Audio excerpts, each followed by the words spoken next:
Welcome to Section 7. Here's a breakdown of when the markets open using Eastern Time in the United States during the fall or winter.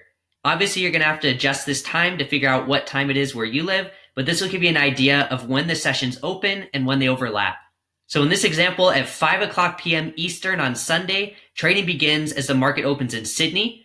Then 2 hours later at 7 o'clock p.m. Eastern, the Tokyo market opens, followed by London at 3 a.m. Eastern, and finally New York opens at 8 a.m. Eastern and closes at 5 p.m. Eastern. So that's when, like we learned, the daily changeover or rollover is at 5 p.m. Eastern. You can see that's when the New York session ends and Sydney begins. So I want to talk about a few times during the day and how you can take advantage of these times. The first time depends on where you live, but is 2 a.m. Eastern, and this is a great time before the London session begins to look for potential trades to take for the London and New York sessions. Not a lot is happening during the market at this time, and it's not very volatile. All during the London session is a great time to trade. Like we talked about, 30% of transactions happen during the London session, so things are very volatile, and it's a good time to trade. The best time to trade is during the New York-London overlap. This is the busiest time of day since traders from the two largest financial centers, which are London and New York, start to trade. During this overlap, you're going to see a lot of big moves since it's very volatile, and especially because the US and Canada have major news events during this time. If there are any trends that are happening during the European session, we could see those trends continue as US traders jump in on the action, but you also need to be careful, like we talked about at the end of the European session, because a lot of times European traders will close their positions, and that can make weird movements in the market, and sometimes it can even reverse the trend. So that would happen right before noon in the US, or 12 o'clock Eastern. Another good time to trade is during the overlap of the other two sessions, which are Sydney and Tokyo. Like we talked about, the daily changeover is here before the Sydney session starts. This is where there are going to be those swap fees, and the market slows down big time, and you'll see that happen as you start to trade. From what I've seen, usually it starts slowing down around 4 o'clock Eastern, and it doesn't really pick up until even an hour past that daily changeover. So I personally try to avoid trading between these two times, but it's totally up to you. And like I said, as you start manually trading, you'll make your own decisions and decide what you want to do. So we know that the London session is the busiest out of all the other sessions, but there are also certain days in the week where all the markets tend to show more movement. Now that we know the best time to trade, which was during the London-New York sessions that overlap, it's important to know the best days of the week to trade.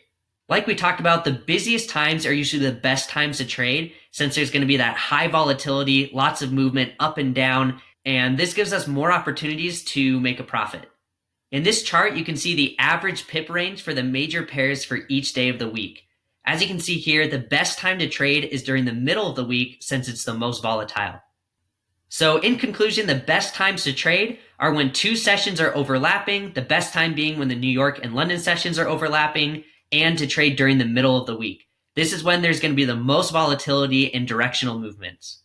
Now, like we talked about, even though the Forex market is open 24 hours a day, it doesn't mean that action happens all the time.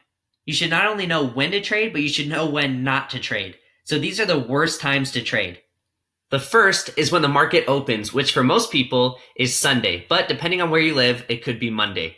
When the market opens, a lot of people are sleeping or still enjoying their weekend, so the market doesn't move as much. Next is the last day the market is open, which for most people is Friday, but once again, depends on where you live. This is a bad time to trade because liquidity dies down during the latter part of the US session. Then we have holidays, which is when everyone is taking a break, so also not a good time to trade. And finally, we have major news events.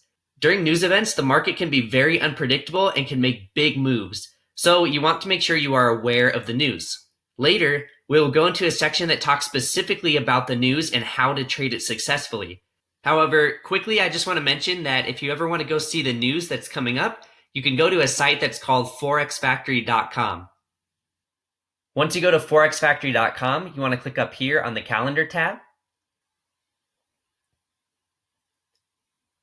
And then this will show you all the different news events as you can see here. And we have yellow folders, orange folders, and red folders. The yellow are the least impactful, the orange are the next least impactful, and then the red are the most impactful. So you definitely want to pay attention to the red high impact folders. During red folder news events, pairs that trade this currency will often act unpredictably and will be very volatile. So make sure you pay attention to that. Like I said, there's a whole module on trading the news, so we'll go into more detail later. Hey, thanks so much for watching. Make sure you join our free Discord channel to get access to all the cheat sheets and a bunch of other cool bonuses. The next video in the course is right here.